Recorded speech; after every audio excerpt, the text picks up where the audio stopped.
continue with that story. Mineral Resources Minister Gwede Mantashe, as you saw, had cut short his working visit to South Sudan and Niger so that he could attend to that Jagersfontein disaster that he's currently at.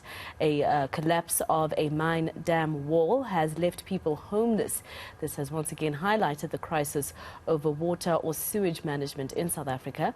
Mariette Liefferink has been following these issues closely, and she joins me now live to just tell us a bit more. Mariette, thank you very much for your time.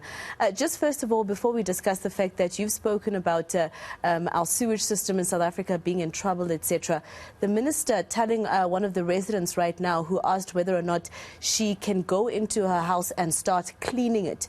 He said she can. Is that correct advice, looking at the fact that it hasn't been tested exactly what kind of chemicals are in the sludge that has surrounded that area? Yes, the fact that all waste has been, in terms of our environmental law, it has to be contained in engineered structures. These engineered structures are living structures. They are referred to as tailing storage facilities, and they often contain waste. It may not be waste that is high in toxins, that is now metals containing toxic material or radioactive material, but the fact that it is still required to be contained in a tailing storage facility, that in itself is an indication that there are risks or hazards involved. There has been no assessment conducted regarding the health impacts both on the community and also on the environment, and therefore the precautionary principle or the risk-averse principle ought to apply. And you've been raising concern for a number of years now, actually I think decades, with regards to the management of our water and sewage system, not only in Gauteng but around the entire country of South Africa. When you look at what happened in Jagersfontein and the fact that a mining company or a mine is also involved in this particular incident, what do you think happened there? Do you think that there was an issue with the management of the same systems you've been complaining about? Yes, first of all, in terms of our environmental law, there is a responsibility upon an operator, a manager, an agent, as well as the directors of the company and the company itself, in order to ensure that there are mitigation and management measures in place. These tailing storage facilities, of course, have to be managed not only during current operations, but also during closure and also post-closure.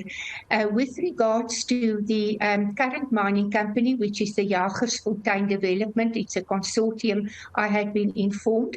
It is the successor in title to the De Beers company, the predecessor. And what we often have seen in mining companies is as the resource is being depleted and the mine enters into its closure phase or close to closure, the environmental liabilities increase, and often then mining companies sell on to smaller mining companies that are less resourced and obviously also with less skills, and that then often results in a mine being held in the hands of perhaps a weaker mining company. Some of these companies then also liquidate, which also has a significant risk for current and future generations. What is needed in the management of a tailing storage facility? There has to be sufficient erosion control, sufficient slope stability control, sufficient dust fallout control. There has to be meters, there has to be penstocks, there has to be functioning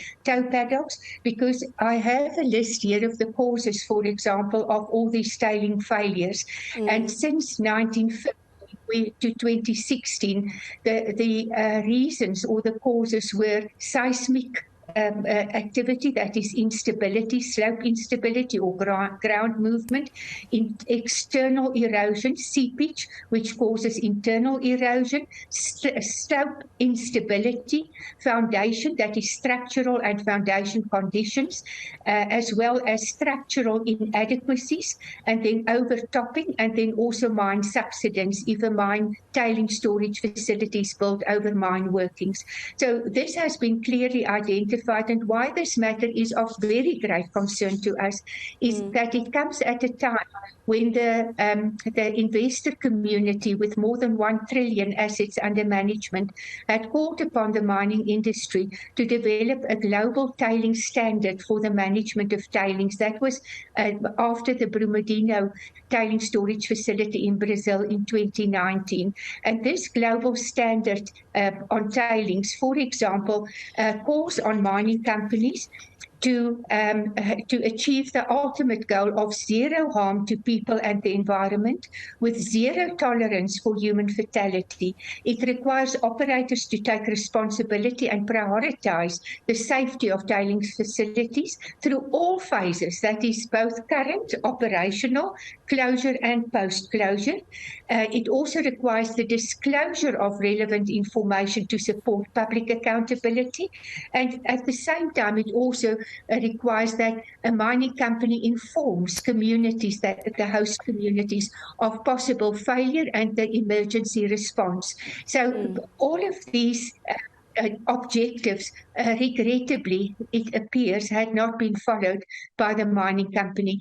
We also must, of course, realize that in terms of our environmental law, if there has been a failure in duty of care or environmental degradation or pollution, even by a predecessor such as De Beers, then the historic or the retrospective application of the polluter pays principle would also apply. Can I perhaps also, can I just hear, because, yes. I just wanted to know from you very quickly, because I have run out of time. You're saying that the tailing storage facilities are also quite a huge problem, and we need rules in terms of how it has to be done by different mining companies. But very quickly, are these types of incidents becoming more of a trend in South Africa? Are they becoming more frequent, rather? Yes, we've had 3. This is the 4th one. There is also, of course, a duty of care on the government. That is the Department of Water and Sanitation and the Department of Mineral Resources and Energy, because there is a systemic non-enforcement of non-compliance of our legislation, which includes also the management of tailing storage facilities. So we're in for big trouble if we don't fix this. We'll see this in an even higher and more violent or tragic magnitude if we don't fix it. Thank you very much for speaking to us here on eNCA. That was Mariette Liefferink. She's the Chief Executive of the Non-Profit Federation for a Sustainable Environment.